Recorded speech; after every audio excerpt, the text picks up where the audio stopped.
सिद्धिविनायक जय हे भारत भाग्य विधाता।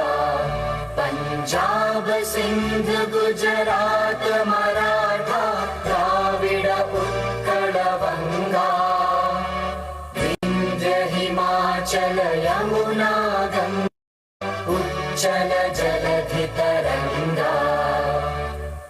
शुभ नामे जागे तव शुभ आशीष मांगे।